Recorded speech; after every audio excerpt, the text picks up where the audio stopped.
we go. Yeah, so tonight's class is on miasm. That's what this module had been on. And I borrowed the term from Samuel Hahnemann, who used it in a kind of vague way to describe just illness as an unwholesome sort of vapor. And I just took the idea and I've defined miasm as a congealing of thought, feeling, emotion, and sensation and memory.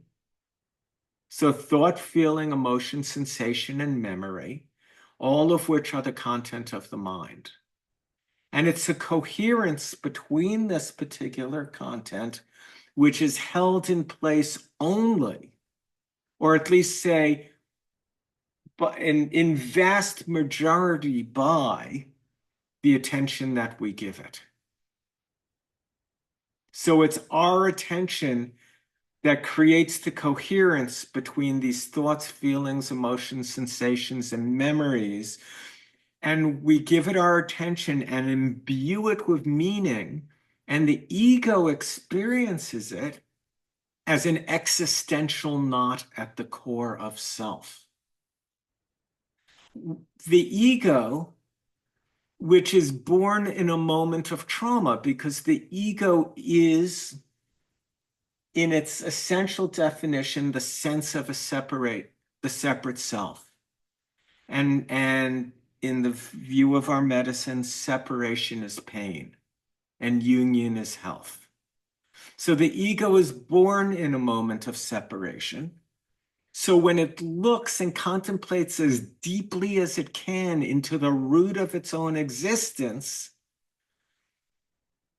it finds a trauma and experiences this existentially as the life context that something must be terribly wrong.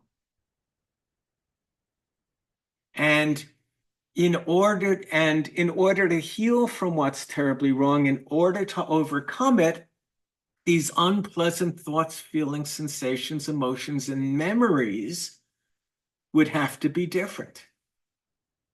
In other words,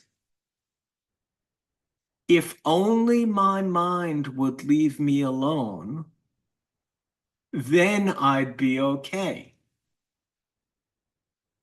And the insight here is it's not that the mind isn't leaving us alone, it's that actually it's the attention we're giving this content that coheres it, these unpleasant thoughts, feelings, emotions, and sensations and memories, and imbues them and inflates them and gives them a power, and that power fascinates the ego, and then the ego spends the rest of existence using the presence of this content to prove there's a problem, that one isn't healed, that one isn't whole yet, because that proof means that the ego gets more time. The ego gets more time. The miasm is a knot. And that knot is reflected holographically in stagnation in the chakras, which are knots, in the acupuncture points, which are knots. And we can look at the chakras and we can look at the acupuncture points as archetypes and symbols of aspects of life and existence that the soul needs to master in order to move beyond them. So the knots need to be untied. In Chinese medicine, so qi can flow. The knots need to be untied. And the essential insight of this module is to understand all those dynamics and then to be able to hold that the knot needs to be untied so the soul can follow its curriculum in an incarnation. The knot needs to be untied and simultaneously is never in the way. Because the knot is actually only cohered by attention, and its existence can be objectified so that we can see it from the perspective of the self capital S, which is actually free of that not already. Oh, and has always been free of it, and could only ever be free of it. That the self capital S is an infinite field, and if I take my eyeglass case here and hold it like this, then every direction I look in the whole universe, there's just eyeglass case. And as we begin to objectify the miasm and move it slowly away, all of a sudden it exists in a huge and an infinite context. And as we shift our attention off that knot and onto the infinite field it occurs in, a shift of identity can take place. And in that moment, it goes poof, and it's just gone. Now, it's gone for all intents and purposes to the self that's having the universal perspective. And it falls into the rear view mirror like you're driving a car 150 miles an hour and a light. You go through a stop sign and you look in the rear view mirror and it's now 2 miles down the road in about a second. But it isn't gone. So what I'm advocating for here is not the spiritual bypassing of just getting enlightened and then pretending we've resolved all our shadow. What I'm advocating for is that the knot is more easily untied and understood and approached from the perspective of the self that's already and always has been free from it. But so the knot ultimately isn't in the way of us discovering, of getting enlightened. It's not in the way of waking up beyond ego to the soul and to the spirit and the universal dimensions of the self. It's not in the way of that.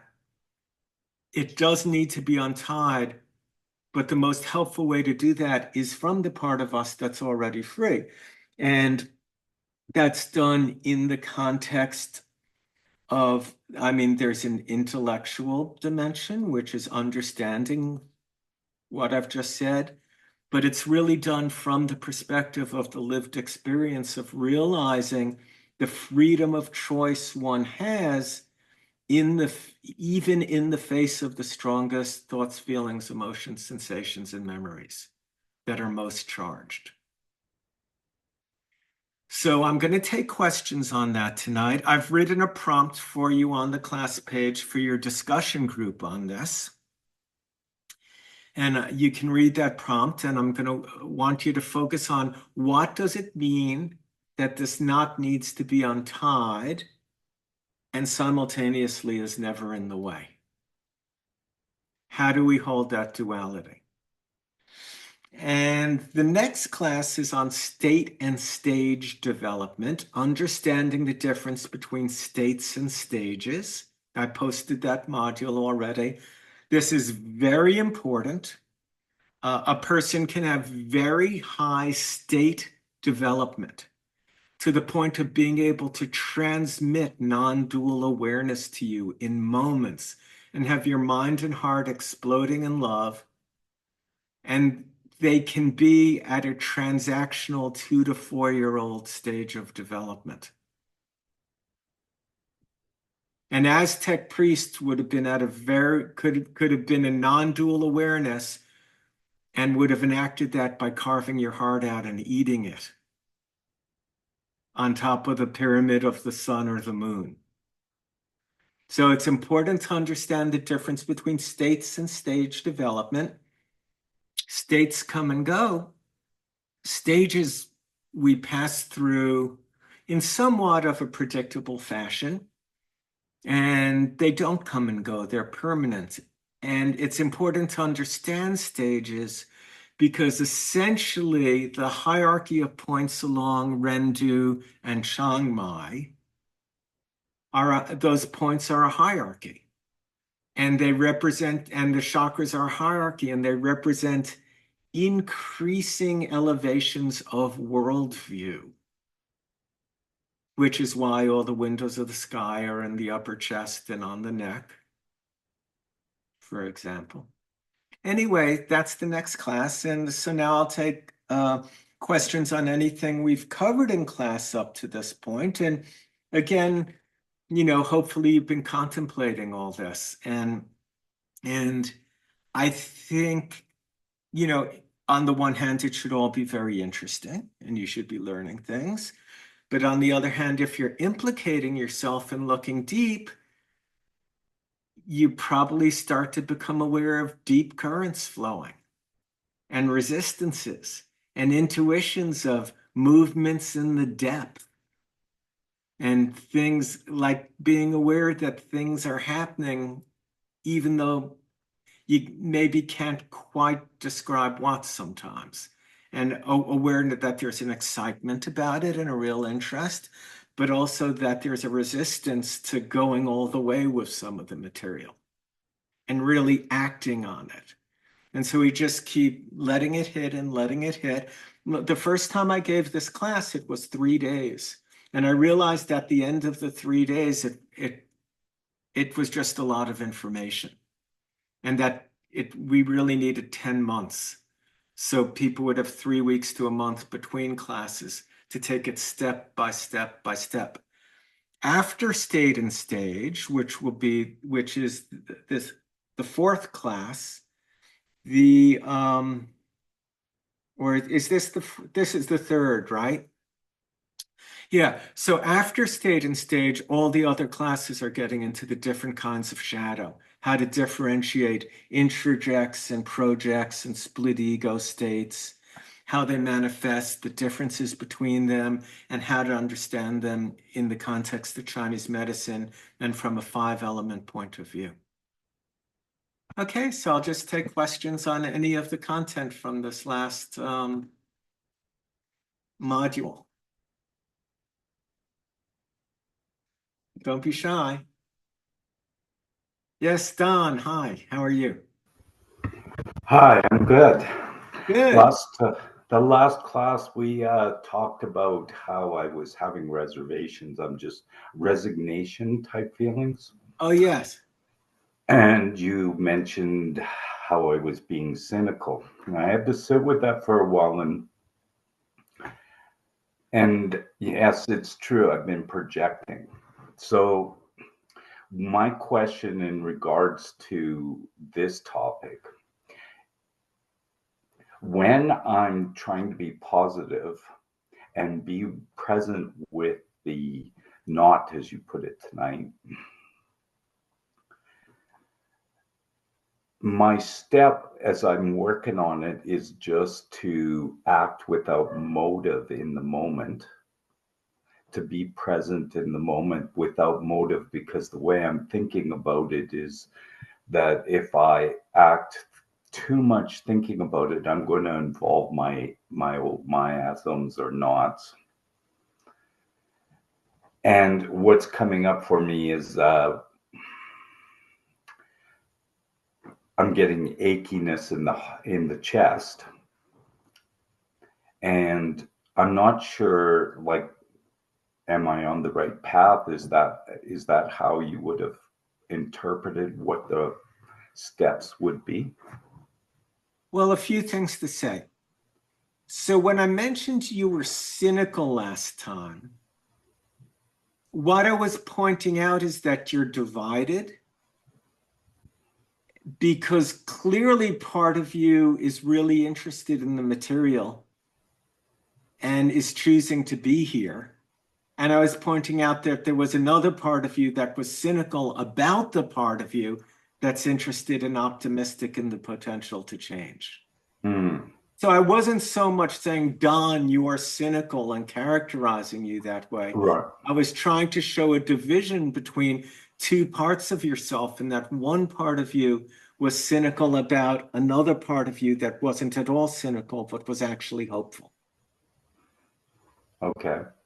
The next thing is to say that when you talk about acting without motive, it isn't possible. I mean, it's some kind of mythic archetype. Maybe, and it's sort of maybe like even a misunderstanding of the Taoist term Wu Wei. But it's impossible. Whenever a human being acts, they're making a choice, and every choice is based on values. So there's always a motive. Okay. But if I'm not, The other thing is you don't have to worry about your ego being present or your miasm being present, because it's never not going to be. So if we sit around and we wait to be completely purified of ego before we act, nothing's ever going to happen. So what I'm teaching here are the discernments to be able to, like having the module on dimensions of the self. And as we work through this, I'm trying to give signifiers so people can find dimensions of the self and the forces acting upon them and discern different motives so we can all start seeing it. But it's never so seeing through the miasm, seeing through it can really help untie it and begin to really resolve that shadow. But the thing is, we resolve shadows so higher stages can develop and cohere healthfully. Relatively less influenced by immature dimensions of the self that haven't been resolved. But the higher we develop, the more precarious we are on the ladder. And the more light we develop, the longer the shadow and the deeper it is, because that abyss of the unconscious is infinite. And the notion of developing to a point where one has no shadow is a myth. It's a myth that comes from anthropomorphization of archetypes during the Axial Age, around 700 to 300 BC in all cultures. And nobody's ever been completely clear of shadow. Nobody's ever completely eliminated their ego. It can't be done. And it isn't even a goal to be able to do. right. I mean, the ego is a necessary dimension of the self. So in terms of the miasm and the snot, we want to be able to see it, and we'll go into this much more in later classes. Now I'm just introducing the idea, but what are the thoughts? What are the feelings? What are the sensations and the emotions? Where do I feel them in my body? What does it feel like? When did I first feel them in life? What was happening? Who was there? Mom said this, my brother said that. Dad said this. What was the conclusion I drew in order to compensate with my immature mind as a 5-year-old, an 8-year-old, a 12-year-old? What meaning did I invest in that? And how was that meaning true, but how was it partial? And how did it serve me and help me survive? But how have I outgrown it today? These are all things in future classes to be able to look at, to find the shadow in the body and start to address it with needles and start to address it with herbs. But we can start to objectify the miasm and see it. And the more we can see it, the more we're free in the face of it. And then we find over time, the less and less triggered we become. And the more free in the face of our ego we become. And even though the ego is very real and always very present, it isn't necessarily anymore at some point our main identity. In other words, I can say that I have a very, very strong ego. Anybody who knows me for any amount of time knows that's true. I have a really strong ego. You would have to write the kind. I mean, who sits and writes 2,500 pages worth of textbooks based on just this is what Lonnie Jarrett thinks, right? So I have a very strong ego, but it isn't my main source of identification. When I get under stress, my view can contract back down to that identification, but I can see the contraction, I can feel it, and I can almost all the time step back and take a breath in the face of it and get a perspective. And my main identity has shifted from being an ego, really it has shifted and is ever more shifting to being a soul and being a complex self where the ego is just a part. And that's really so don't you can't not act from a motive, and don't worry about acting and having ego be present. The thing is to like relax and hold the whole inquiry and the whole investigation in like a deep interest and a profound compassion. Okay. Thanks. Yeah. Yeah, I mean, dare I say it should be fun. It's interesting.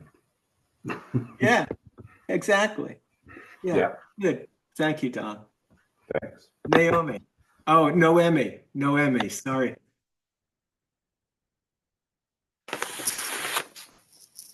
Thank you. Thanks for Yes. correcting. Yeah. Um, I have a couple different questions, but I'm going to try to keep it to one because I see other people's hands Well, raised. we have time. We have. Okay. Okay. Well, I'll start with maybe perhaps the easiest question. So, I've had an experience more recently where I became aware of putting myself first in the sense that I've had a very stressful situation happen the last couple months where I had to move out of my home suddenly, unexpectedly, and I was very much in survival. And my daughter got in an accident a couple of days later, and so there was just a lot coming at me at one time. And the community in Asheville got hit with the Hurricane Helene around the same time, and it's a community that's very dear to my heart because I know a lot of people there. But I couldn't even feel into or reach out to my friends in the time that all of this was happening to me. And normally I would circumvent what I'm dealing with to deal with others. But I realize how empathetic I am and how much I feel deeply for others. I could feel all the pain and all the suffering that was happening there without even needing to talk to anyone or seeing anything on the TV. Um, but I've noticed I noticed how much guilt I was putting on myself for not reaching out or figuring out something or how to help. Um, and I've been able to release that, but I'm curious in the sense of having empathy. You know, when we was reading about suppression and repression, do empaths tend to suppress a lot because they're just moving through life and they need to deal with things, Well, in life? some do. I mean, I have known quite a few people over the years who had reasonable to strong psychic facility who were actually addicts. So there's that kind, alcoholics and drug addicts. And so there is that, but the dynamic you're describing has to do with, in part, probably a split ego state relative to the earth element, right? Which is the issue of how much do I give? How much do I get? What are others' needs? What are my needs? And earth has that capacity for very deep empathy. So it's just good to be able to see these patterns, and you would want to hold this in focus that these people were suffering and I was suffering and I didn't reach out, and then start to look into what's the motive behind it. What are the deep motives? What are the beliefs associated with it? Where do you feel it in the body? What are the sensations? Is it hot? Is it cold? Is it pressure? Is it tightness? And I wanted to mention to you, Don, when you mentioned tightness in your chest, that you should see a practitioner for or consult your doctor for. So we could address that, Don, in the context of this class and me talking about your heart and cynicism being the poison of the heart and doing the shadow work. Maybe it's trying to open, but there's resistance to having it open and actual resistance to actually being happy and resistance to seeing certain content. But I don't know you and I haven't done an intake and you're not my patient. So while I would want you to contemplate everything I just said and look into it, you should also probably see a healthcare practitioner about tightness in your chest. Okay, back to you, Noemi. So I just didn't want to forget that about Don because I had forgot it the first time, and it's important to say. So yeah, so what you described is very typical Earth pattern of my needs, other people's needs. I feel really strongly. I really want to reach out to help them, and I have a hard time asking for help. And all that has to do with stomach 9, which is at the throat chakra, which has to do with integrity of communication and expression. Mm. And on the one hand, there can be increased empathy, which we can generally say is a good thing. But on the other hand, it can be mirrored in the split ego state of having poor boundaries around giving and receiving and need and this sort of thing. So that's all addressed in the 5-element module. Okay. Okay. Thank you. Yeah. Well, it's interesting too that you mentioned the integrity of communication and expression, because when you asked in the very first class, when you asked the question about what's the deepest thing you could, if you could change it, it would change all your relationships, and the thing that came up for me was worthiness and being heard, and started as a young person not being able to be heard by my parents, Mhm. and especially by my father. And so in relationships with men, I've had to communicate in an aggressive way. That's been my pattern in the past, but I've been trying to really work on, taking a breath, trying to communicate concisely and clearly. But I imagine that that I didn't form the right language, Well, and I'm learning how to form that language still. there are a few things to say. Okay. Nobody Because I here, do feel the anger. I do feel the anger, nobody on and this, it's here. nobody in this class felt heard by their parents. So that isn't personal, Okay. right? We all have different kinds of parents and different relationships, but it would be unusual for any kid to, at some point, not especially after puberty hits, to feel like their parents weren't listening and just didn't understand them. So there's that. So it's sort of impersonal. I think that's a very human experience, and not feel seen or heard or understood by one's parents. And then and then the next thing is, then when you talk about your relationships, there's a fair amount of projection potentially in terms of projecting anger from these early relationships onto the men in your life. And in fact, potentially choosing partners to work out this karma with. And I doubt you're the only one here who ever chose a partner to work out karma with, right? Right. So that too is impersonal. And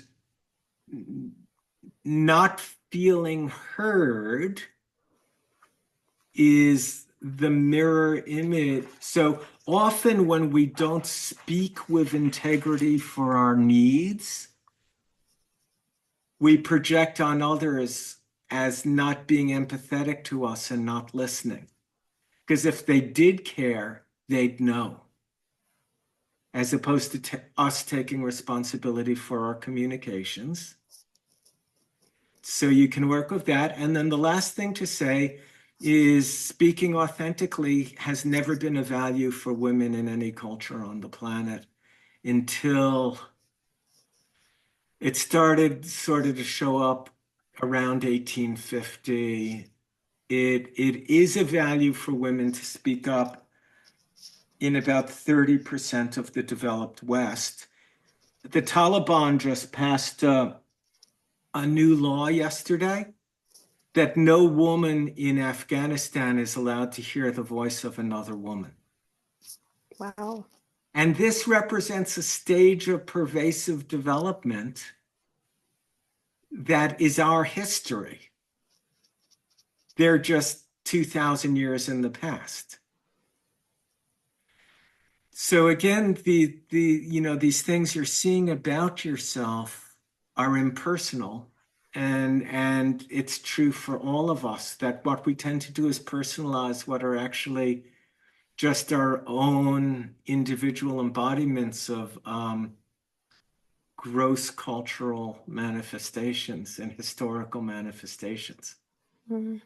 So, I mean, Susan B. Anthony and Elizabeth Cady Stanton, these were two of the first women in Western culture to ever speak up and have a voice. And that was just 1850. That's not 10,000 years ago. So it's a new thing for women to learn to express themselves authentically. And still today, when a woman expresses herself authentically, other women will call her a bitch who aren't at that level of development and don't hold. I remember when Hillary Clinton was running, the number of women in my clinical practice who said to get where she is, she had to become a man. As opposed to just seeing her as an individuated woman. Mm-hmm. Yeah, I can see that too. And Well, think about these things. okay. And I'm also thinking about, how that anger, when that anger presents itself, that maybe some of that is super ego, but some of it is for sure like me, the justness, right? The wood element, just, wanting to be right, wanting to have Well, sure. Well, you can see that too. But the thing is to look at how, when you have that anger, to what degree it's righteous or what degree it's really just an inflation and you're just triggered and projecting, and that the real answer to it would be authentic communication and setting boundaries with a clear intent on your part rather than projecting on another person who isn't meeting your needs. Okay? Okay. Thank you. Good. Yes, Blake, hi. Hey again, Lonnie. Hey. I have two questions that I think are actually the same questions, so I'll just articulate both of them and see what you think. Okay.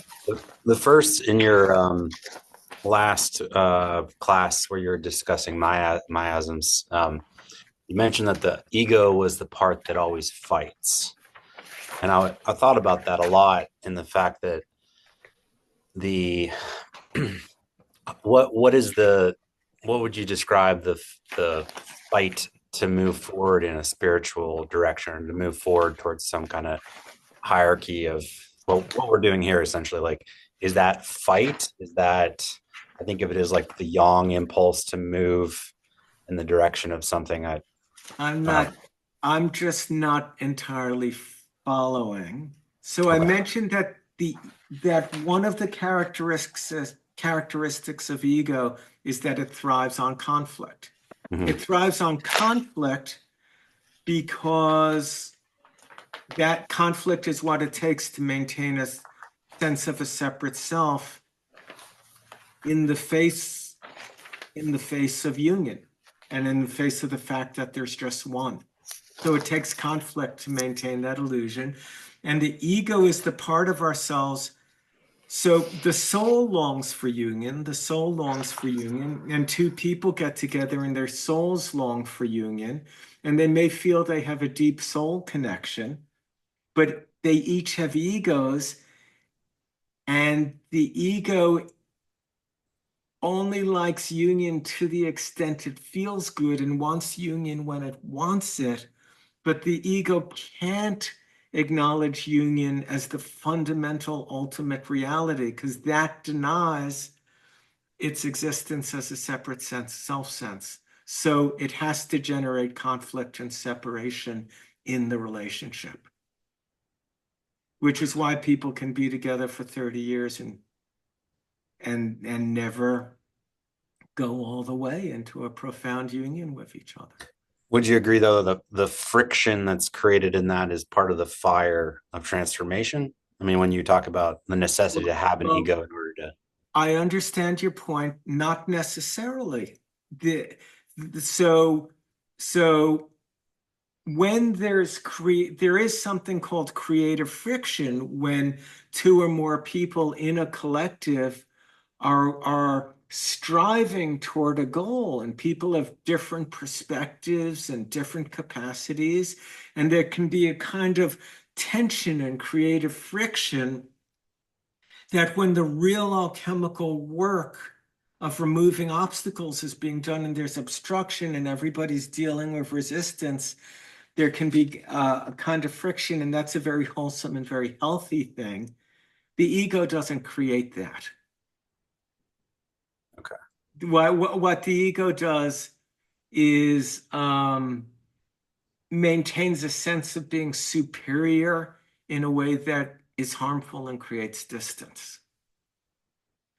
The ego is insulting, deprecating, undermining, has an impure motive because its motive is always to maintain separation.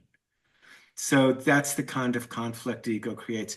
The archetype of look how Trump is acting. All Trump does is create conflict. Divide and conquer, insult crippled people and insult people with different color skins and different religions and people from different countries. Everything is conflict, conflict, conflict. If you look at the Middle East, it's the oldest conflict in the history of humanity. And it's all ego. It's just two tribes fighting. Tribes are at a childhood, tribes are at, a 4-year-old stage of development,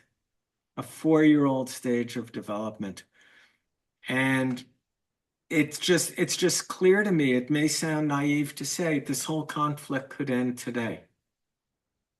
It could end in 1 second, just in a second, because it isn't real.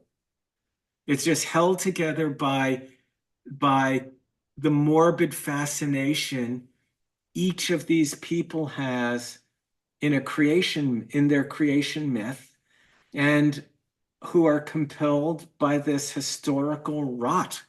And it's just none of it's real. They could stop right now at 8:12 Eastern time. Stop. We're not going to kill each other anymore. Let's find a solution. Let's live in peace. It might sound naive and simplistic, but that doesn't mean it isn't true. It's ego takes things all the way to mutually assured destruction because it is only the momentum toward maintaining separation.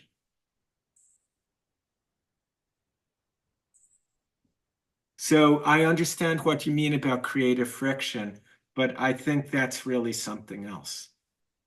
That's not ego. Then the second question or tangent of that last question, when you talk about the stages of healing, the first stage is the gathering and the waiting to be healed, and then you move from there to being ready to accept that you're already are you already ready to do, I mean, basically you're moving into action. Yes. That made me think a lot of my own situation and moving into medicine, and because I have type 1 diabetes and was diagnosed fairly late, like in my 20s. Mm-hmm. And I keep thinking about it, and I go in and out of phases of looking at research that, hey, one day it might be reversed. And I more often than not find myself there on bad days when, I'm not feeling that great about management. Mm-hmm. But at the same time, I feel like that knot, if that's a knot, is driving something forward in the same idea of like transforming and pushing forward. And it made me think also about transhumanism as a movement, like to constantly trying to basically defeat disease. I don't know a better way to say that, to defeat death. Mm-hmm.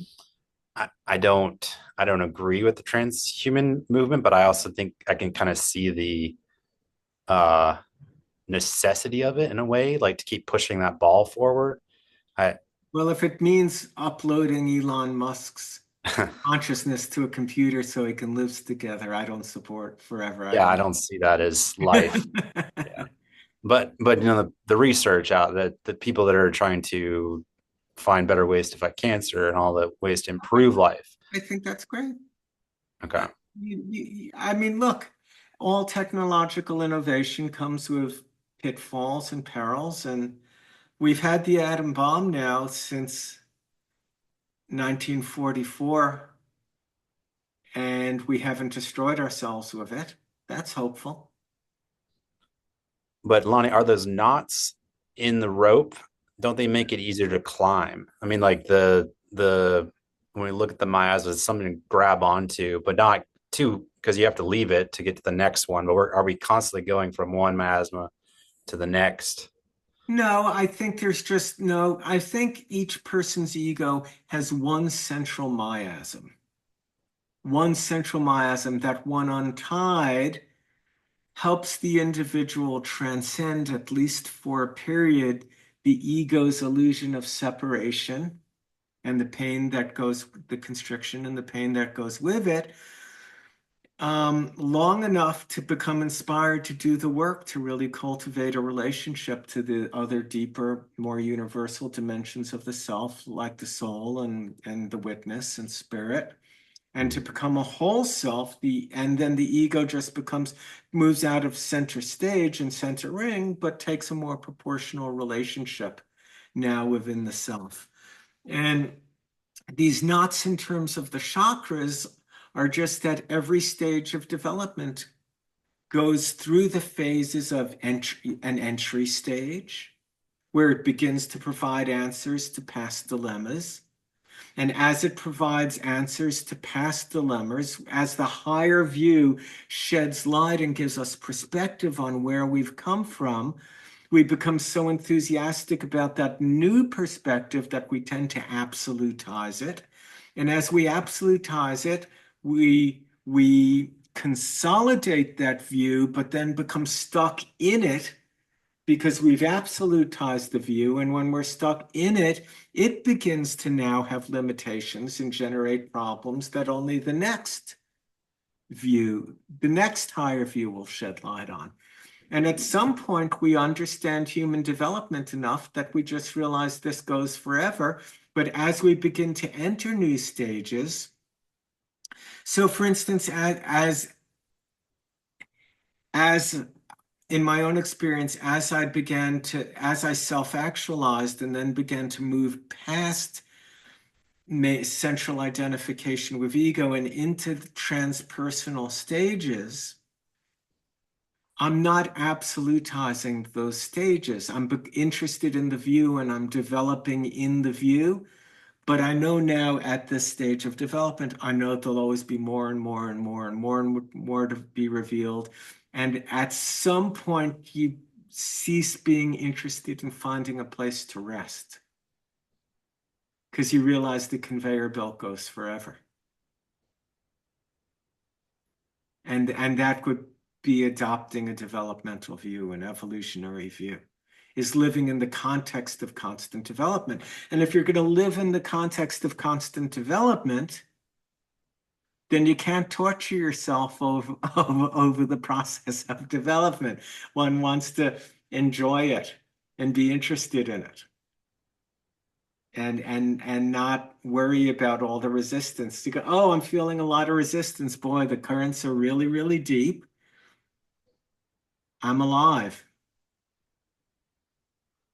You know, the more we develop, the more we take on. So, I mean, earlier in life, we're just really focused on our own personal problems. And even if we're working for the world, like we're taking on like women's issues or social justice issues or working for the environment or peace, it's still very much like to make ourselves feel better so we get a sense of accomplishment, this sort of thing. And as we transcend the limitations of ego and start to become a soul and have experience with spirit and embrace the entire self, we're not just taking on our issues and doing our shadow work and working with our ego and our own structures, but we're now working with forces of much larger proportion. And so I mean, my experience is generally of feeling overwhelmed. And that becomes a healthy thing, because you're always opening up to more and more and more and taking more and more and more on, but you have more and more capacity to do it, and more gratitude and more care and more heart to give you the strength to be able to do it. And the less personal it becomes, the more strength you find. Okay? Thank you. Thank you, Blake. Cliff, hi. Hi, Lonnie. Lonnie, I just want to consider the thing about being a victim and victim mentality, because that came up for me, and I've been really, really rocked by how prevalent it is for me. Well, I feel like a victim every 8 seconds, basically from the time I wake up and open my eyes. Yes. So don't worry about that, Cliff. Yeah, I mean, it's funny. It has a funny aspect too. So even when the vacuum cleaner breaks down, you know, I'm feeling like the vacuum cleaner world is attacking me. You know, I'm a victim. If I get behind anybody who's just driving the speed limit, I Yes. feel victimized. But the thing is, I see it and I laugh. I literally break into laughter. Yes, yes. Well, at times I do too, but at other times I realize how potent a molding factor it's been on me, that sense of being a victim. And I was wanting to ask, isn't it very much inherently a part of an ego level of consciousness? In that, if ego sees itself as separate and special and different, then in a sense the rest of the world is against it because it is separate. You know, It is the ego's fundamental view. The sense of a separate self is that the single drop of water feels victimized by the entire ocean, which is putting the pressure on it to break down that barrier and toward union. And victimization is if you look at, you know, again, you know, I mean, everything's political. So, I mean, if you look at Donald Trump, the guy's a billionaire. He was given $400 million by his father, and he's a victim of everything that happens to him. All he does is complain he never had to work a day in his life.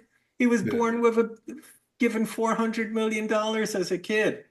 Said, go out, find your way in the world, Sonny. Here's 400 million. And the Puerto Ricans are doing it to us. The Jews are doing it to us. The Muslims are doing it to us. The immigrants, everybody's doing it to us.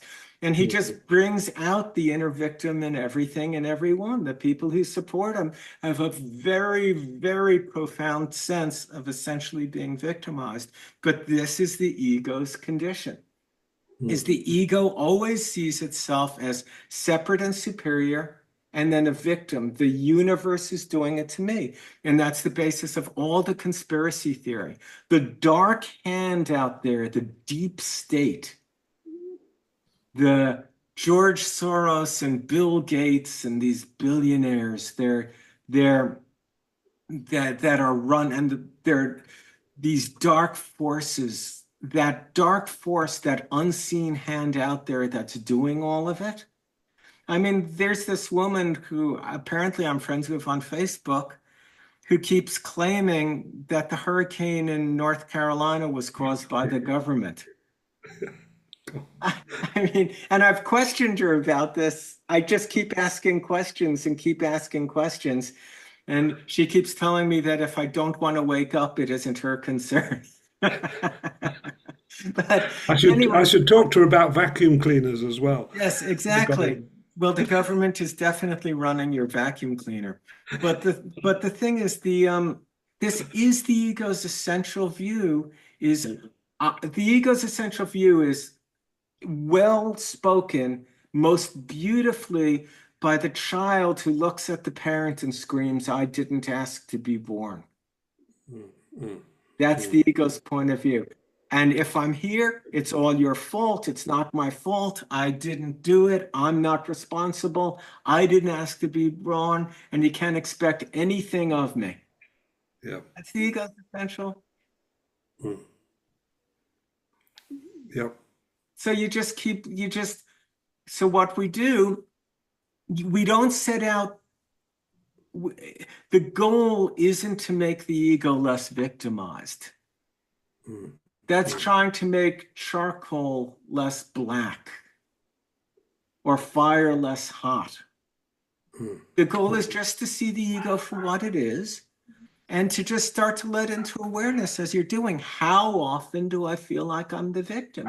And just keep letting it in every day and just see how often a victimized position comes up. And the more you see it, the less charge and less charge it'll have, and the more distance you have from it, and the more freedom you have in the face of it. Terrific. Yeah. Thanks. That's what being triggered is. And we're getting to this not in this next module, but in all the other classes. We really look at the physiology of triggering, very deep dynamics. And triggering is essentially, hey, I'm the victim here. And the magnitude of triggering equals the magnitude of suppression. And we're doing it, we're repressing ourselves, and the energy we put into repression creates a powder keg. So when somebody else does something, we let it go on them. The immigrants. Instead of really addressing the enemy within. When Trump talks about the enemy within, it's an extra version of them. They're doing it. I'm not the one doing it. Indeed. No.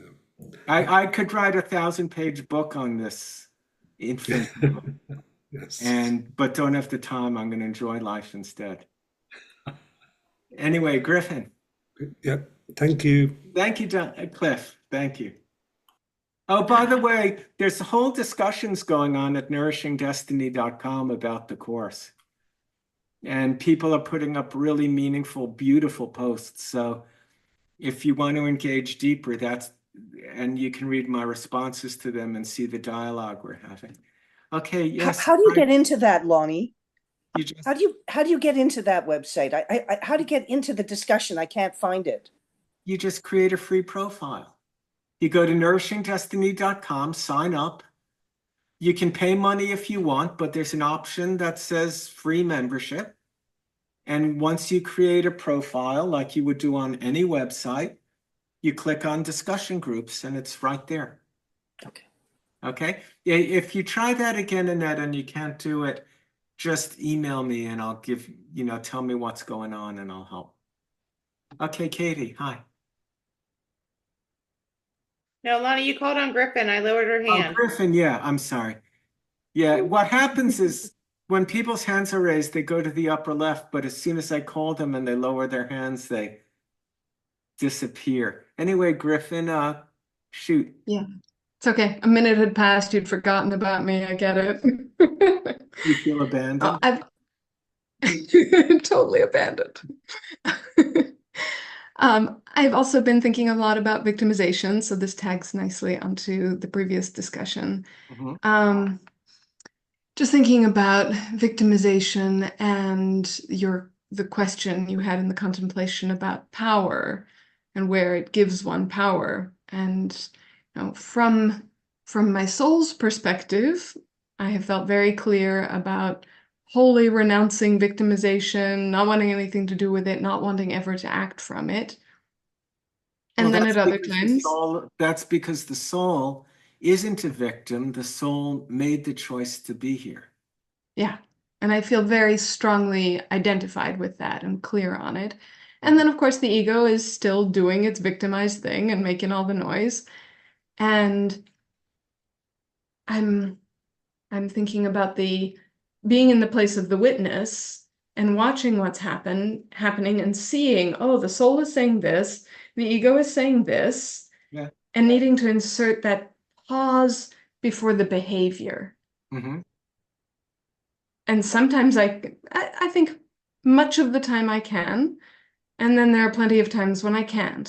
So, And so the question is, are the words can and can't the right words here? no, no, they're not. Right. So that's the ego's point of view as a victim is I can't. And the Yeah. soul's point of view is if you cared enough, you'd be able to. Because the Right. soul has infinite care. Yeah. And Yes. and nobody has 100% volition. Most of us only have 1 or 2 or 3% volition. So the thing is, you just keep working on it and keep doing practice and keep examining motivations. And in time, as shadow resolves, see, the thing is, the result of all this repression and compounded energy that's compressed and released creates the illusion because it upsweeps so quickly, faster than fast, that we just react out of habit and we feel we don't have a choice. But when we're looking through the eyes of witness, we know that the witness always is watching and always knows and always sees what we're doing and always had the witness is the base of perception and of choice. So we always have that capacity to choose. Mm-hmm. Yeah, and that's really exactly what I've been contemplating, being I can watch the thing unfolding every time. And I'm just trying more and more to strengthen the position of the soul. But for instance, in the last class you had, when you came to clinical integration, you were feeling very expanded and you had a car accident on the way home. Mm-hmm. And you told me that you just held the whole thing in love. Yeah. And didn't get angry at the person and that. So you can see that when we're in an expanded state, it's actually a choiceless choice. It's the only choice that makes sense. Yeah. Because you were expanded after 3 days of teaching and being with all these people you love and this sort of thing. Mm-hmm. Yeah. So you can see it's possible. I can tell you, like, my father's 91, and I had a very pained and difficult relationship with him my entire life. And I've just, in the last number of years, made complete peace, and I'm totally not triggered by him anymore. I don't think he could do or say anything that would trigger me anymore. I mean, I just don't get triggered. When he behaves in ways that used to drive me mad, I just look at him now and say, Dad, we're not going there. Or we don't do that. Or we don't talk like that. Or we're not talking about that. And I just hold the whole thing in love. Yeah, thank you for that reminder. There's nothing I have gratitude for the life I've had, and there's nothing I need from him anymore. So we have to look at what we want that gets in the way, what our expectations are, and what what the ego is demanding from others that keeps us hypnotized into these dysfunctional and painful triggered reactions. And Okay, thank you. okay, good. Okay, Katie.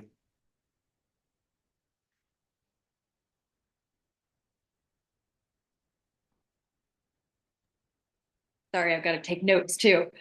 Lonnie, this has been such an engaging class. This is my favorite format of class so far. To be able to just digest and read and do, and then be able to come ask questions. And then our small groups have been really wonderful. Thank you. I'm so glad to hear that. Doing groups was like a 12th hour realization, like 3 days before the class got started. I was like, God, we should do discussion groups. So anyway, I'm so glad you had it. It's been really cool to like be able to be in conversation and constantly kind of with it. So thank you. Yeah. So with that, my group and I had this question, or I posed this question, and they said, bring it to the Lonnie. So okay. It's a little less personal, but I see myself there eventually. It's the like, okay, we do all of this work, do all of this work, do all this work. And so I have one client and then my dad, who I have contemplated this question around because they're in their 70s and they've done a lifetime of work. And my dad asked me the question the other day when I was reflecting this to him, and he was like, how much is too much? When can I just like not? And he brought it to I'll bring it a circumstance because it feels relative. He is in the most chronic pain of any human I've ever worked with in 20 years of practice. And this is your father? Yeah, and I don't see him as a provider. I just have these conversations with him. Oh, yes. Okay. This is our evening chats. Oh. And he went to Vietnam, and he's like, I don't remember a good portion of Vietnam when he was 18 and lost his best friend and has had chronic pain since. And so the question that he posed was like, do I have to know to be able to undo these knots, And does he have to know what? Does he have to know? Does he have to do that like sorry. Does he have to? Can you ask Dad? Oh, thank you. Does he have to understand and know to be able to then release the knot, to be able to come back to spirit, soul?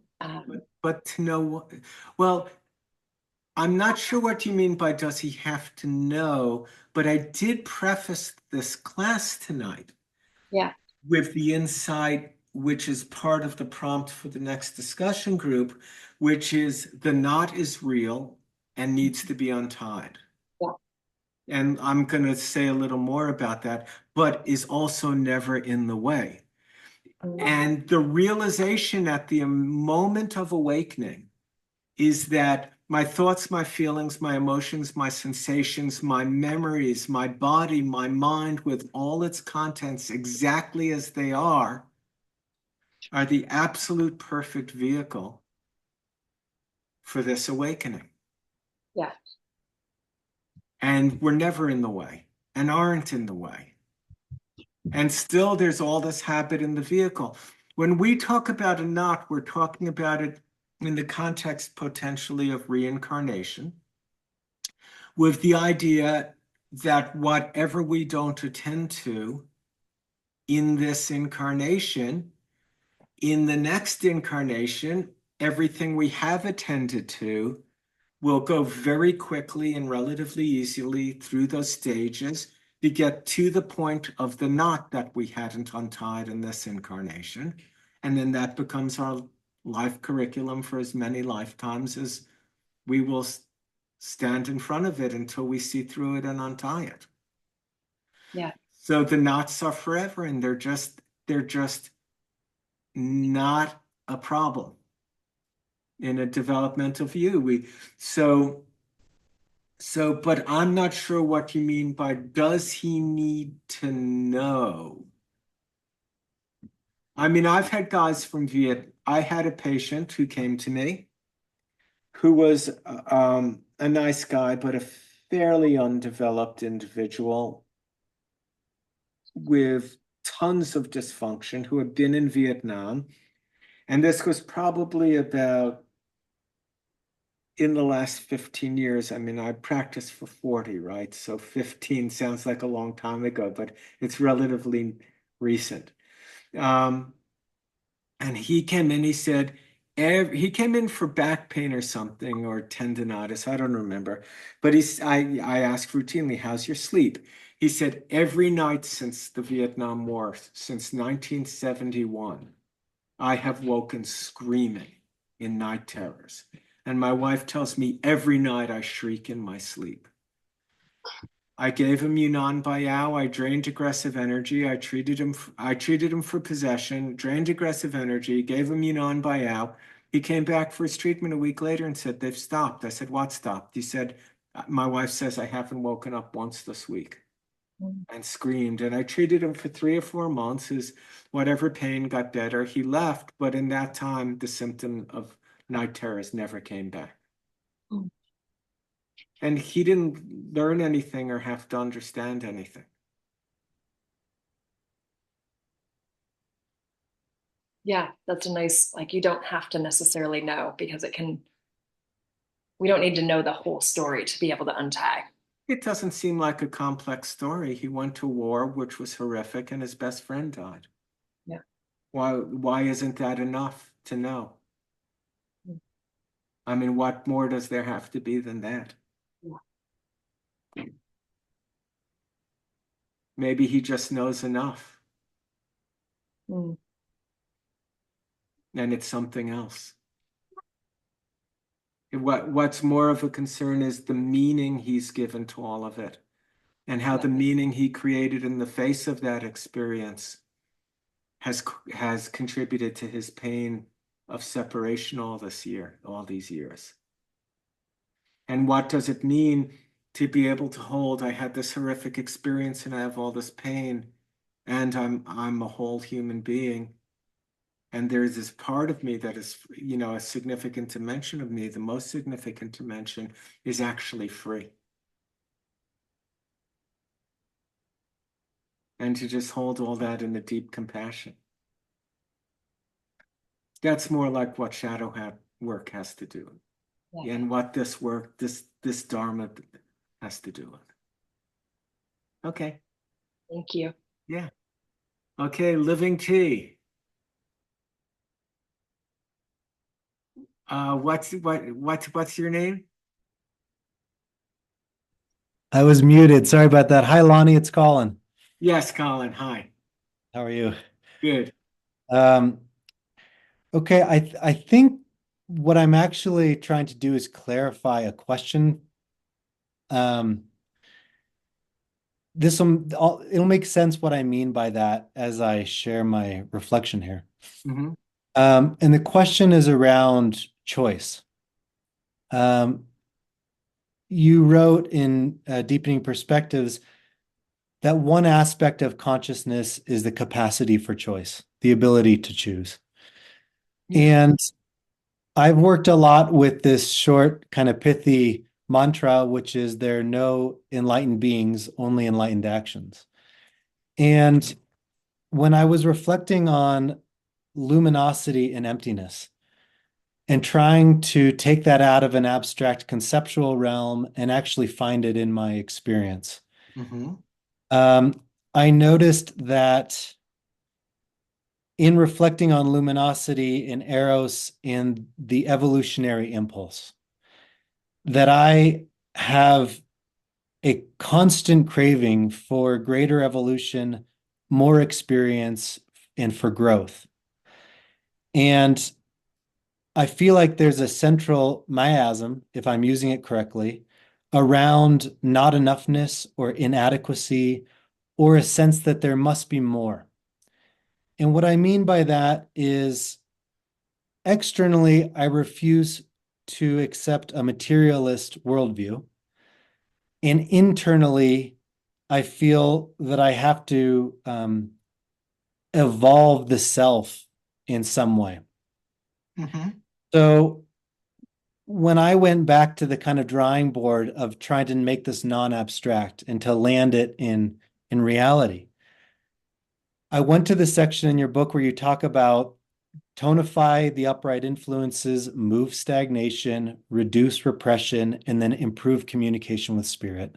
Mm-hmm. And that as practitioners, we're working towards the evolution of the self. Yeah.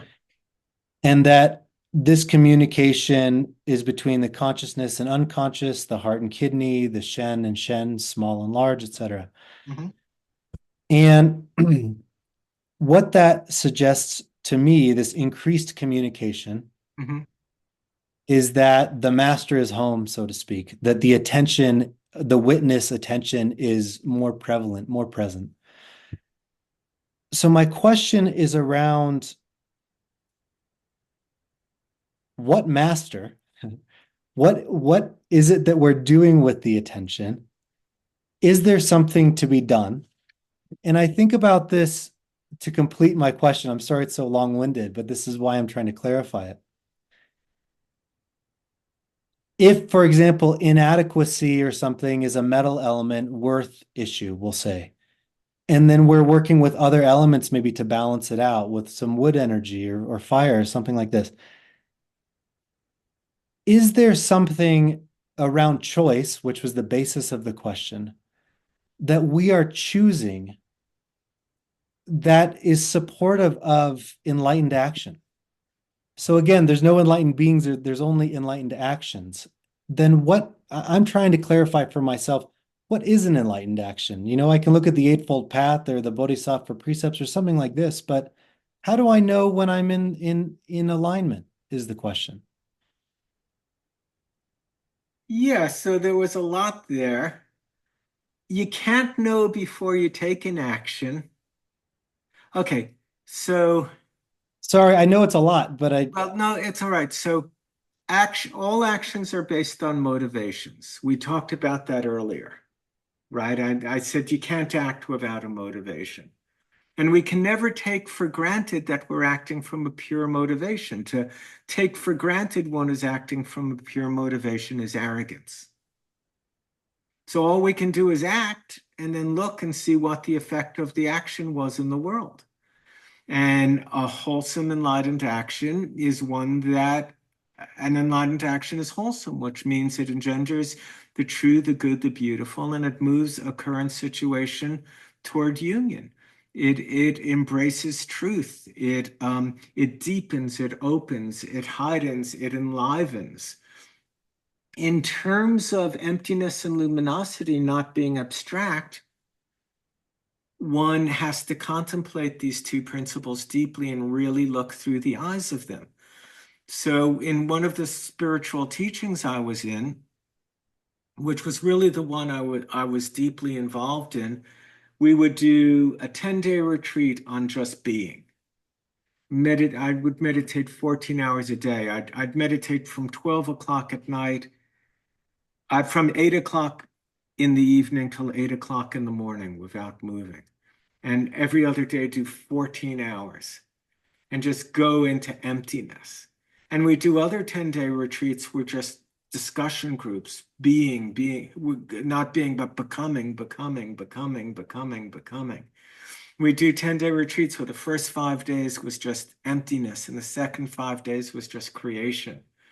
And so to really contemplate emptiness and luminosity, one would meditate and see that yes, there's emptiness and luminosity and it's ever the same, but it's always new.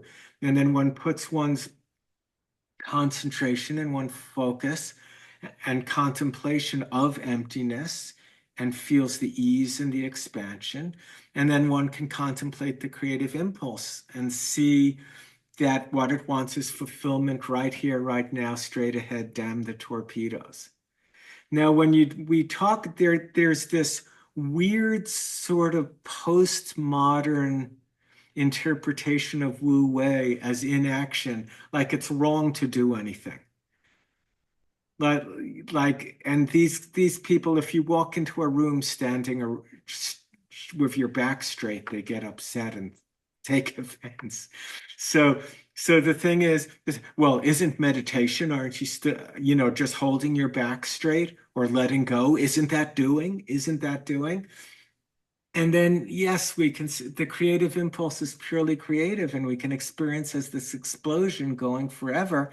And then the postmodern ego that just recognizes a flat land where nothing is higher says, hey, man, why so uptight? There's nowhere to go. There's nothing to do. There's nowhere to be. Well, children are starving to death. The environment's being destroyed. And in my experience, the more developed we become, the more broken our hearts become in this gap between what is and what could be. And we just feel compelled to act, not from some motivation of punishing ourselves and torturing ourselves and pushing ourselves out of some sense of insecurity. The whole thing has to be held in love, Colin. In deep, deep love, right? So we want to be serious about the serious things.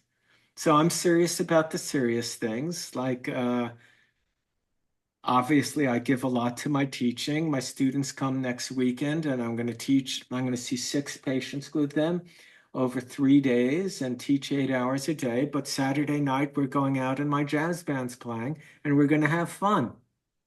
And so I find, like, the more seriously we can take the serious things, the more joy we can have over other things. So the whole thing, all of it, what I said to Don and what I'd say to you is, again, you presented something very intellectually rigorous and interesting. But what it really comes down to is you're tied in a bit of a knot with harshness and judgment around yourself. And this whole enterprise really simply has to be held in love and deep, deep compassion and interest. And a deep humility, a really deep humility where our vehicles are flawed. I mean, we all incarnated into bodies with things like prostates and uteruses and breasts that have problems. The vehicle is flawed. It has an expiration date, and the mind is flawed. And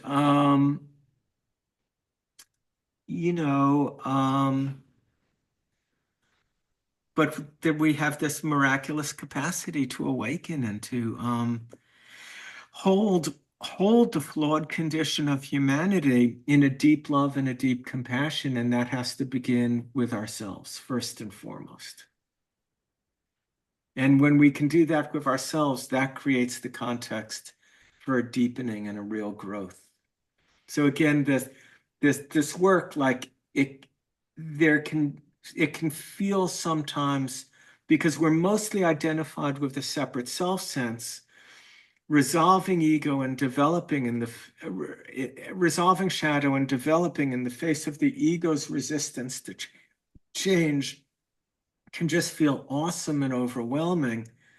But the whole thing, if it's held with real interest and in a deep compassion and love, that is the context in which the whole thing can really, like, flower, and in the context of a kind of lightness of being. Okay? Thank you. Yeah. Hey, Rachel. Rachel, we have to talk about you singing with the band. So email me again. I've had a lot going on, Okay. but Okay. just email me tomorrow and we'll talk about what tunes we're doing. All right. Sounds great.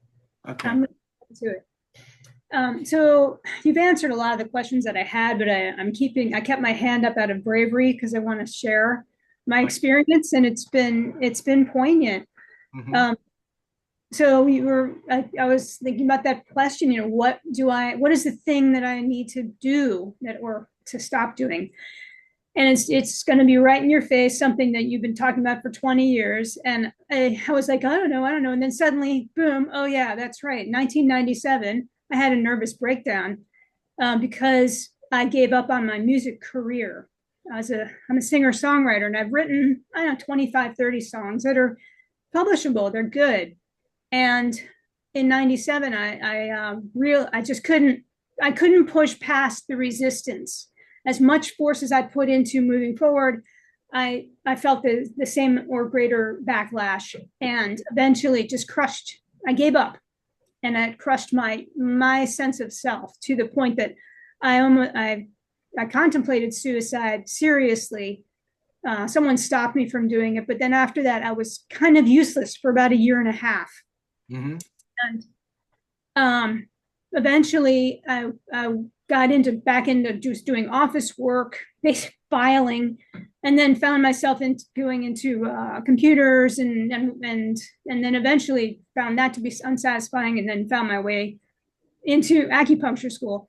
But the point is, I gave up on my dreams, and I didn't record my stuff. I didn't put forth myself and my music. And ever since then, that's when I started having chronic pain, fatigue, all these things.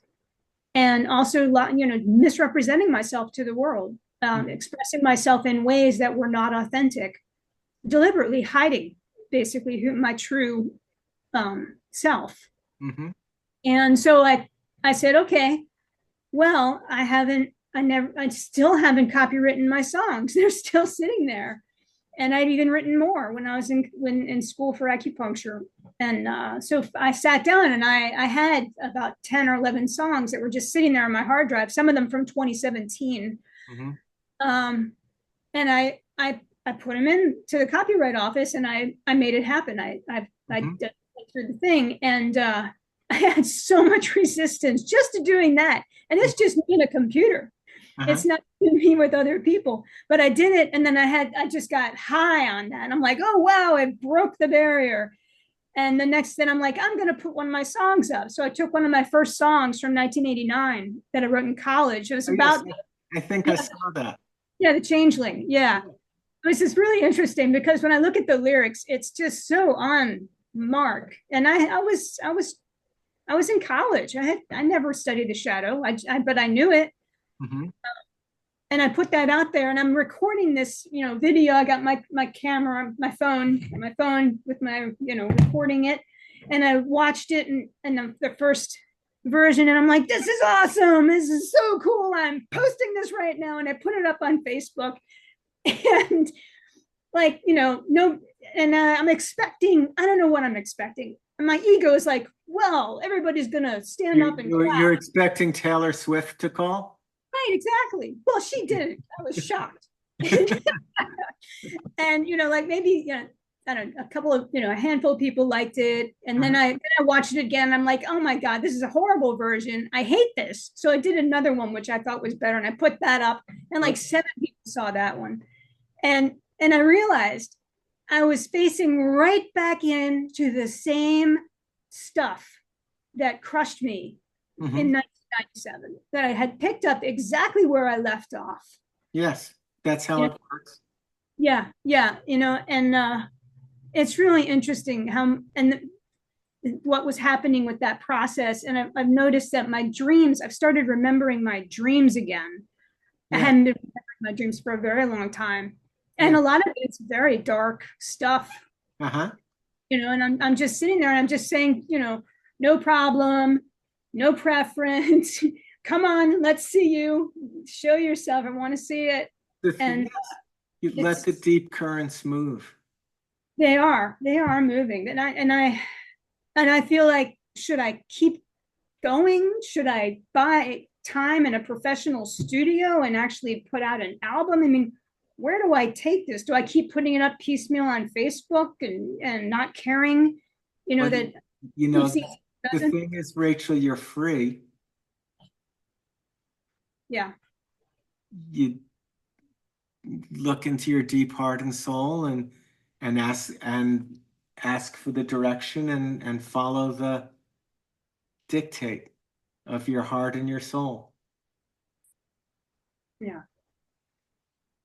Yes. It's not something your mind has to figure out. Okay. So wait. The mind that's trying to figure it out is the one that wanted to commit suicide. Hmm. Yeah. So what's happening here is what we want to do is open up and allow the unconscious and the heart and the soul to begin expressing and listening to it and serving it. Hmm. And that's through contemplation and meditation, I imagine. Or, you're already doing it. well, yeah. Yeah. I mean, it's happening. You pay attention to your dreams and you just provide the invitation and you sit and you let the material come and you let the interior know, I'm listening and I'm never turning my back on you again. Hmm. We're going to be lovers now for the rest of our lives together. Yeah. I've just noticed that since this process began, I've started feeling this like vibration whenever there's something significant going on. Like right now, when I was waiting for my turn, it started up. It's like my whole body is like my teeth could chatter if I let them. Okay. And I'm not sure what to do with that. Why do you have to do anything with it? Well, it's kind of uncomfortable, but maybe I just observe it and notice it. Let it be. Yeah. Yeah, I mean, if we were working together clinically, I'd take your pulse and I'd do needles and I'd give you herbs for all this and we'd be engaged. And so this is just a different kind of process. But you probably have someone in your life you can do that with. And Oh yeah, I'm getting treatment. Yeah. okay, All right. good. And the intercosmic, if I do the intercosmic orbit, that does help with that sensation. But Just do it but you want to do it from a place of openness and not from a place of trying to correct a problem. okay. See, the thing is, it keeps coming up. All of these practices, if they're done from the motivation of the ego's existential not that there's a big problem. There's a big fucking, this is the ego's point of view. There's a big fucking problem. So I'm going to do my microcosmic orbit 4 times today. There's a big fucking problem. So now I'm going to go on a 20-day retreat. And I'm going to do this and I'm going to do that. And all the practice is done from the perspective of hoping that it's going to get the problem to leave us alone when the ego has no intention ever of leaving it alone. Right. So Okay. That's a glimpse of the knot that I'm looking for. Yeah. Okay. Okay. All right. So Thank you. Julia, hi. Hi, I had posted a couple of my contemplations in the chat a couple of weeks ago, and you gave me really nice answers. And of course, they're still going on. So on the one hand, my husband was diagnosed with leukemia and he was hospitalized. And so I've witnessed myself probably in shock and denial, showing up for him, like it is a problem, but having the freedom and the choice to say, we're going to face this uncertainty and fear with hope. And we're going to believe that we're going to get through it together, one day at a time. And then I noticed that even with that freedom and that choice, it's sort of an uncomfortable way to live. It's wonderful too, but it's both. And so I think I've noticed some growth there because that's not normally how I would face adversity. and that I have had strength that normally I wouldn't have. Like I've been able to go to work every day, come home, and go to the hospital. So like that's been good. Even as like kind of shattering as that has been. And it hasn't affected me as personally as it has in my past when someone close to me who has been severely sick. I would more be like, oh, I'm the victim. Like, look what this does to me. Look how this affects me. And I have, tried not to do that. I've been try to be more compassionate and available to be, open to see, but it's so far so good. So, like tentatively there's been hope, and so, I don't know, is that pathological optimism or I what, think I think again, you just so there's a continued theme you can see of people kind of wanting to have a different experience than they're having. So I keep coming back to the practice is to see everything you're seeing and hold it in love and in deep compassion. And not that you should be having some different experience than what you're having. Your experience is what your experience is, and should just make room for all the dimensions of yourself and to see what is my ego's response to this? What is my superego's response? What is my soul's response? If I look at this through the eyes of emptiness, what's my experience? If I look at this through the eyes of the creative impulse, what's my experience? The videos I've been releasing with the Integral Collective that I helped start. Last night we did an hour and a half talk on trust and the nature of trust. And so I sent that out it's going out in an email tomorrow morning, which you'll get because everyone on my mailing list gets it. And it's posted on YouTube. And we address, we address and we look at, what is trust? What is the role of trust? What does it mean to trust? And what is it that's trustworthy? And for the ego, trust means everything's going to turn out all right for me. When people say I just have to trust, they usually mean that everything's going to be okay. And very often things aren't okay. Terrible, terrible, terrible things happen to really good people. And a lot of bastards live forever. And so what is it we can have trust in? And ultimately for me, I can trust that no matter what comes, I will strive to respond to what is for the sake of the whole. Well, and I've been doing that too. I put that stake in the ground and I said, come what may, I mean, because that's the eternal view. And then that's the trust is the perspective. It's the spiritual that, we're all going to die and it's uncertain, what that's going to look like and when it's going to be. And up until we die, we live. Hasn't this experience, an experience like this takes time out of the picture. And when time is out of the picture, generally gratitude and care just explode. Mm-hmm. So has this experience at all generated in you a deeper experience of gratitude and care? Well, yes. Yes, I mean, I think that's the gift, isn't it? There's nothing like death that puts life in perspective, that right, but every day is a gift. In that gratitude and care, you're finding a deeper strength. Right? Like you're finding a new kind of strength. Yeah. Yeah. So that's it. That's beautiful.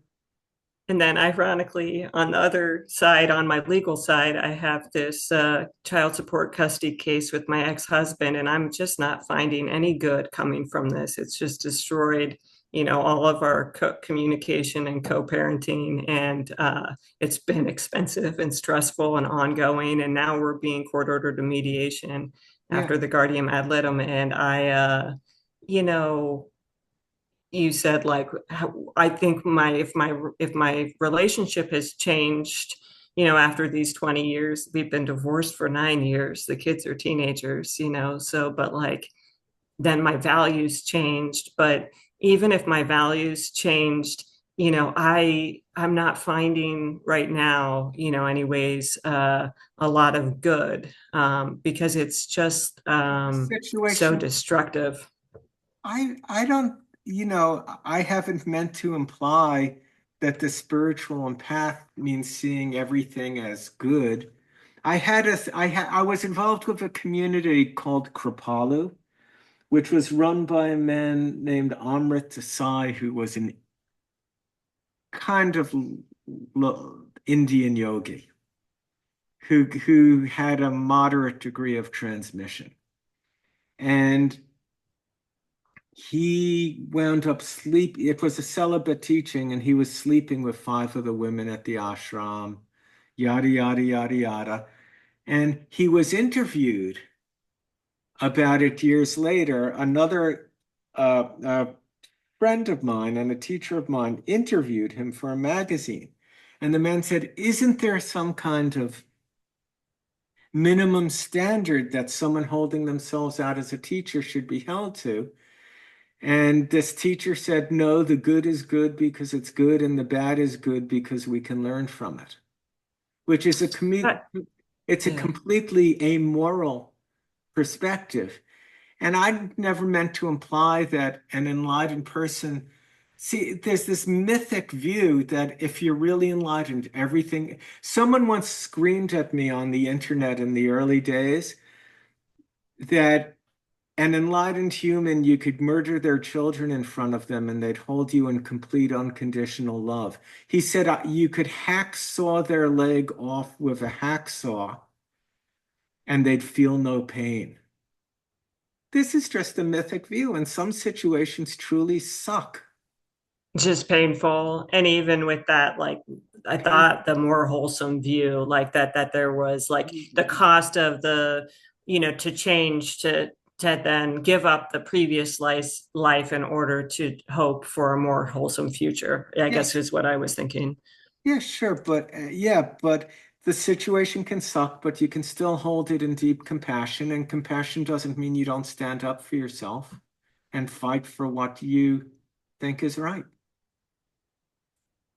I appreciate it. Thank you. Thank you. Okay, Annette. Hi. Okay. So, whenever we look at with the Integra model and what's going on with the post narrative, like it's so clear, and how they absolutize the new view, like it's so powerful, and you have put the integral view out in this amazingly brilliant, nuanced way. Mm-hmm. Now, imagine. It's like, how would we get, how like you have to sometimes give somebody a taste of something, like maybe create an integral game, like warm them to it. How could we create such an interest in the integral map that everybody would learn it and it would become the frame, and then they would go, oh my gosh, this post narrative, we're just being absolutist. We're a little much. You know what I'm saying? Do you ever think like that? Well, I wrote a 1,050-page book because I wanted but I mean, I've been teaching it for 30 years. So okay, but now we're talking about how we could break it into the culture, and I'm just curious. Well, the way you do that is by yourself taking up the practice, expanding your sense of self and your mind, and becoming an integral human being whose very presence stimulates interest and catalyzes the emergence of wholeness in your relationships with other human beings, hopefully the way I'm doing right now. Okay, fine. So then the other question I had is, I haven't studied Worsley's officials, but I was curious. Well, you read Nourishing Destiny, didn't you? Yeah. Okay, that half the book was on that. On Worsley's officials? the 12 organ systems. The officials are the organ. Oh, yes, but didn't Worsley have archetypes that specifically No, like no? no, I wrote all that. Worsley talked about like it's from the Ne Ching Su Wen. They didn't talk about organs. They used the character for officials. So the heart was the emperor, and the liver was Right. the general, and the lungs were the person who balanced the scales, and they were officials with charges because it was a Confucian model. Right. So I'm talking about using those archetypes. And I'm wondering, could you look at different miasms and say, this is that particular official using their symbology? Well, sure. Yeah, in the 5-element portion of this class, I go into all that. Oh, okay. Okay, thank you. Okay. Just one. Okay, thanks. Yeah, and that recording's like 3.5 hours or 3:45 or something like that. It's a long. Oh, fabulous. Thank you. Hi, Claudine. Hi, Lonnie. Hey, how are you?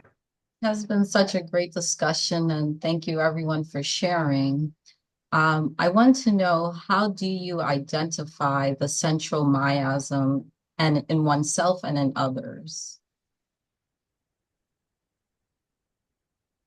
Well, you just you follow up, you look into the ego, and you get in touch with its existential sense of dread. You start to look at how often do I look at life as though there's a problem? How often do I identify with a part of myself that wants to maintain separate and just wants to fight? How often do I get triggered? And you start to look at just the central core belief structures and attitudes. And, if you follow the triggering and if you follow the contraction, the sense of contraction and inherent limitation, and you follow up the cynicism, it'll point the direction to this. And pair it with the constrictions in the body and belief structures that create separation and superiority, and then you just start to see it. Thank you. And we really need others to start to see it, which is why I put everybody in groups so we can discuss this stuff. And the groups, they don't have leaders that I've trained. I mean, everybody's equal in the groups and we're all just having discussions. But ideally in a group, there'd be someone like with my level of experience. Like if I could have 23 of me, then I'd participate in each of your groups and kind of lead it and help people see dynamics. But I'm doing that kind of work here now with people as they're responding to me. So you can see me do it a little bit.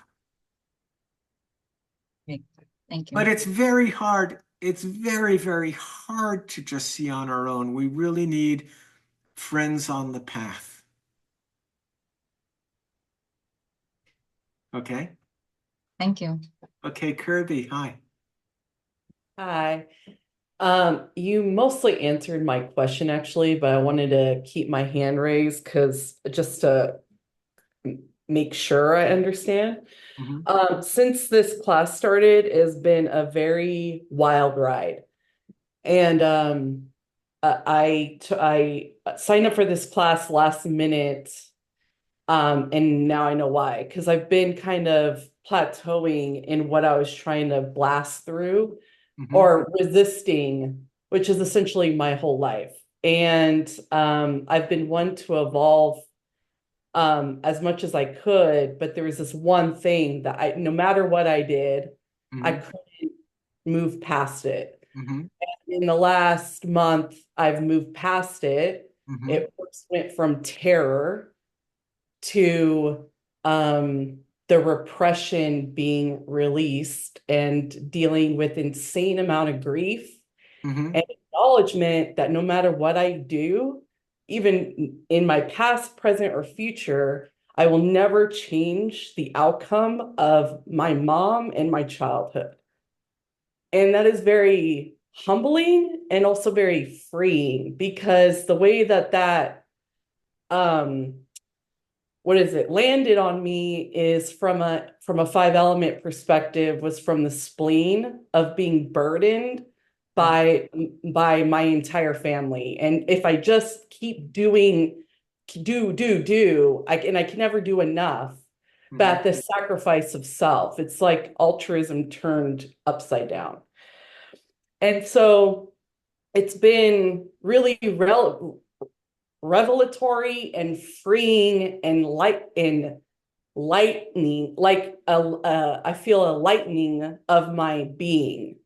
That's beautiful. Even my technology. And the question I had, and I think you answered it like 2 or 3 folks ago, is or you also mentioned like there's this, when this union happens and you're like, you become lovers and friends with yourself. And I even experienced that 2 nights ago with like the child in me that's been either rebelling or numbing out, because to put in context, my mom was a drug addict from even when I was in utero, and she never got better until she died. So that's been my context. And so like it's crazy I'm 41 and after 41 years, I'm like at this place where I'm like, holy shit. Like I wrote my doctorate acupuncture paper on the treatment of internalized oppression. Like I'm about that life.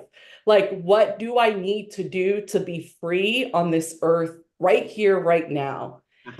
And so it's like I'm tasting it, I'm drinking it in, I feel free, and it's like, whoa, like how do I, and I feel like I'm doing it. I'm doing a regular kung fu practice. I have a therapist, I have my acupuncturist, right? And he's on this same tip that of which we're talking about. Okay. And I'm just like, I want to stabilize in this and not in that magical thinking that I used to have of like my ego's just going to die and I'm going to be free. But I feel like the union coming together, and how do I support this as it also wants to separate?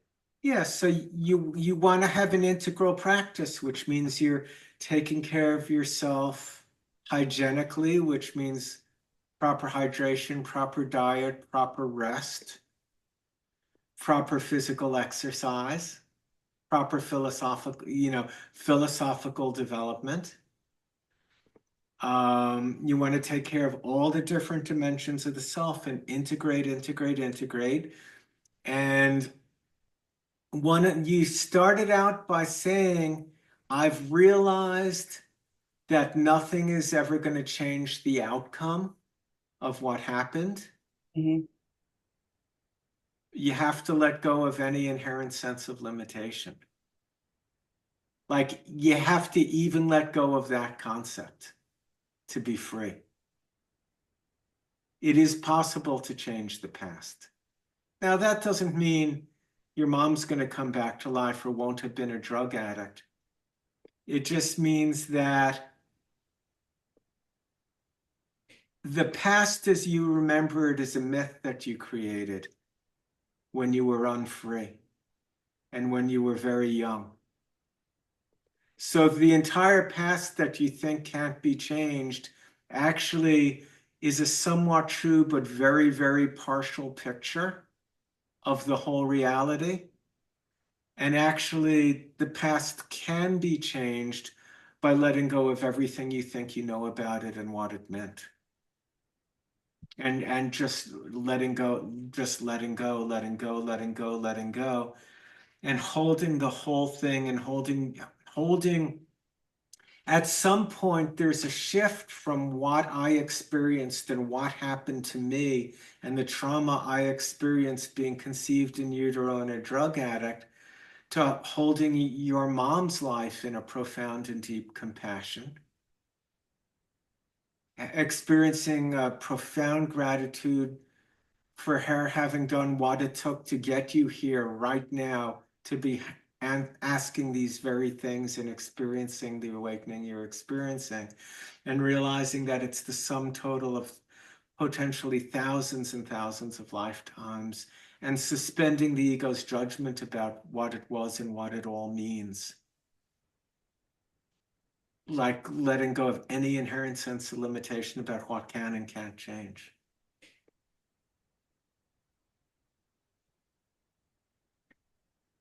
You like just broke my brain. But how do you how do you do that while Well, also acknowledge well, yeah, it's like wait, Kirby. yeah. Let's just stay with the broken brain and and what emerges in the presence of that, and being with that instead of moving on to another thing to think about. Mhm.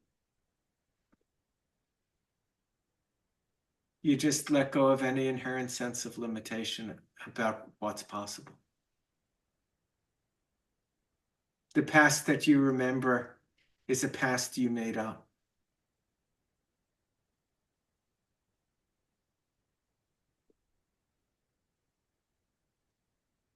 Okay? It's a myth.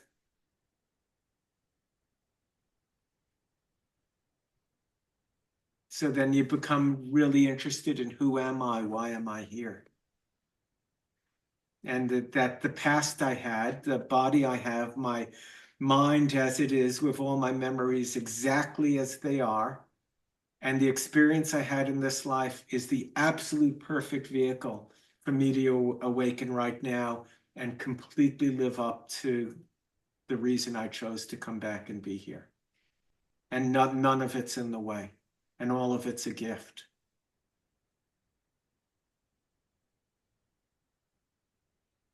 Okay? Yeah. Okay. Troy.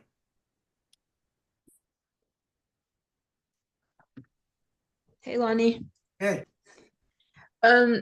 I just wanted to say thank you for to Rachel and her talk. I put it in the chat, but not only did I hear her, I felt her. And it comes back to that first question for me of our homework, and that was, what are the significant problems that I complain about but I don't change? Mm-hmm. And it's like she had the balls to confront what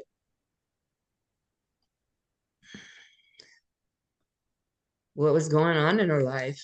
Mm-hmm. And it goes back to the turtle story, it's like you don't get to have who you are, what it's really about until you can let go of that shell. And I don't know. I just wanted to say thank you, Rachel. Thank you, Lonnie. In fact, I got so caught up in this whole assignment. You saw that I came online last week and I was like, where is my class? And then you shot me an email going, what are you doing? Yeah, that's right. But I was so like, and for me, that first question, it was just like, I see it in my clients, I see it in myself, and I don't want to go on and on. I know there's another person that wants to talk, but that right there, it's like that thing about why do you identify so much? Why you're complaining about whatever it is that you're complaining about every single day. It's just like procrastination, 80% of the population is procrastinate all the time. Well, hey, if you just get it done, you get relief, you get, but you just won't do it. Why? And 9 times out of 10, it comes down to fear. It takes a lot of cojones to just go, you know what, this is what I have to do. I just gotta. So wherever you are, Rachel, thank you for letting us into a very personal part of yourself. I just want to hug you. Well, thank you. That's beautiful, and it takes a lot to overcome the ego's inertia. It just takes a lot. So we don't want to underestimate it. The ego, and everyone has an ego, is the part of you that has no interest in any of this. It might find it intellectually interesting, and that's about it. Anyway, okay, Diana, last question, and then we'll end. Yes. Hi, Lonnie. Hi, everyone. Nice to see you. Nice to see you. I'm not sure how to put out my question, but I'm gonna try my best. So if the miasm is the existential knot leading to ego birth, right? And the ego is the shadow plus persona. And the Yes. shadow is stasis. It's a congealed emotions, congealed like blood stasis, dampness, if we want to talk about it in TCM. That's all part of the miasm. Yes. So on the other side, you always say that the ego does not need time. So that puts us in a choice state, right? I'm sorry. What the ego lives on time. Time is Yeah. the illusion of having time. Yeah, sorry. The ego always needs time, It right? always the ego is the part of you that if you live 170 years and then get a terminal diagnosis, it'll say, "Is that all I'm getting?" Yeah, and you'll always say, I need more time, I need more time. Yes. That's what I meant. Okay. So if we want to get out of the victimization and if we want to resolve that existential knot, so it's basically what you're saying is that we just have to make the choice. But what about that stasis, the shadow stasis, like the physical aspect of it, to what extent it plays in that role? Yes, so things like damp, I mean, we get into this later in the course, but blood stagnation and damp and wind and cold and all these things perpetuate habits in the body. They are habits and they perpetuate habits. But curiously, they're never in the way of waking up. They're just never in the blood. There's no amount of blood stasis that can stop you from waking up and seeing through ego and experiencing yourself as a soul and experiencing yourself as pure white light and understanding a cosmic context for your existence and awakening to a profound bodhisattva care. We're not victims of our physiology. So awakening is a choice, but then acting on it, like Kirby was saying, for example, like we awaken, we realize where is our knot, but then acting on it, like how do I do it? How do I move? Because I have few patients who know exactly what's going on, but they're not able to break their habits. They're not able to stop Well, their it's never a question of not able. Look, the worst alcoholic who ever lived, who never had a drink again, made a choice. Right? I mean, it's a disease, and it's the only disease that's cured with a choice. So, I mean, I had patients who were drinking 1.7 liters of vodka a day, one of those big square things with a handle. That's, I'm sure, as much alcohol as I've drunk in my entire life. And they were doing that a day.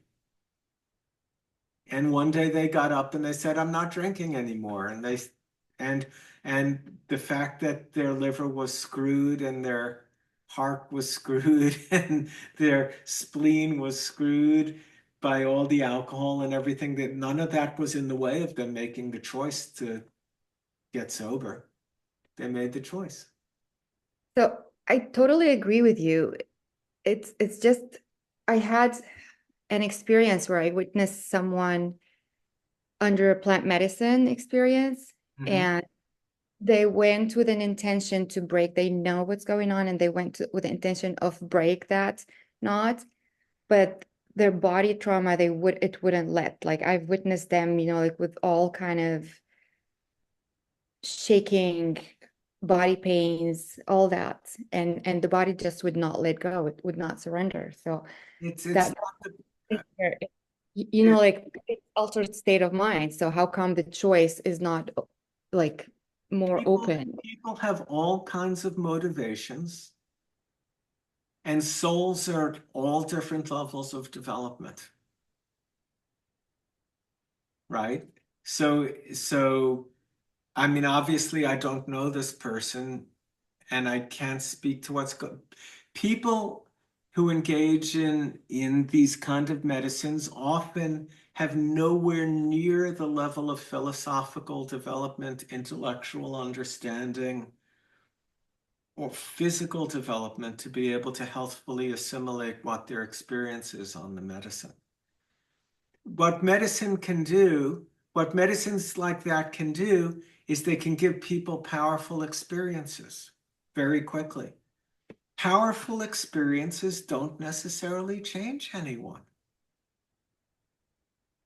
The big New Age illusion is experience will change me.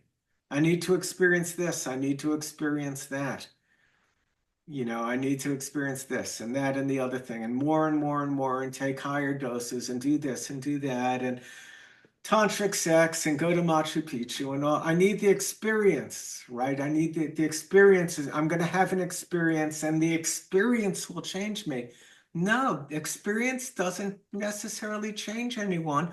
What experience usually does, powerful experiences like this, is just inflate people's egos, or worse, make them decompensate. So it takes a certain amount of philosophical development and really, really working with people who are fit guides for this kind of development. And 99% of the people out there handing these things out and leading circles and doing psychotherapy and even aren't really qualified to lead people in the way I'm talking about. So I'm presenting to you a class here on the scope of this conversation. And it's really, in a way, an introductory class. And it, I don't, it's just easy to swallow a pill. And it's another thing to be in conversation with people in a context of trust, with people who've really covered the terrain and really developed, who are solid, who really know how to help other people develop in the context of it. Yeah. No, you're absolutely right. I totally agree. Okay. Yeah, I just wanted to make sure that, like that relationship between the physical aspect and the choice. There are things in the body that need to be resolved, but they're not ultimately in the way. I think I told you I had a man, I think can't remember what he was dying. He was dying of a kind of cancer. Might have been brain cancer. He had a cancer in his brain. And he sat there, he said, I'm not coming to you because I want you to heal me. I know that can't be done. He said, I'm coming to you because a death with dignity is the last gift that I can give the people I care about. And I'm hoping you can help me in that regard. That's enlightened. That's a profound bodhisattvic, mind-blowing amount of gratitude and care. And his terminal brain cancer wasn't in the way of him awakening to that and exercising it, regardless of all the damp heat and blood stagnation. Okay? Thank you. Okay, my friends. So next up is state and stage development. And then after that, all the rest, the next 8 classes are getting deeper and deeper and deeper into understanding shadow and working with the different kinds of shadow, understanding the differences between them, and understanding them in terms of Chinese physiology and the 5 elements, and how to work with patients, how to work with ourselves, the different stages of shadow resolution, and how to identify what stage you're at and what stage a patient's at, and how to start understanding the whole thing. Everything we've been doing so far, including this next upcoming module, is really trying to open people to the authentic self, open us to a perspective that can see shadow and hold the whole dynamic of all the parts of the self in a context of compassion, care, bodhisattva care, and real love. To be able to establish a ground to do the work from. Okay? I'll see you all next time. Have fabulous discussion groups and remember to read the prompt that's up there. Hey, Louie, good night. Good night, everyone. Good night, Nishanga. Bye-bye, everyone. Thank Night, you. Lonnie. You. Bye, Alani. Thank you. Thank you. Thank you. Bye. Thank you, Lonnie. Thank you.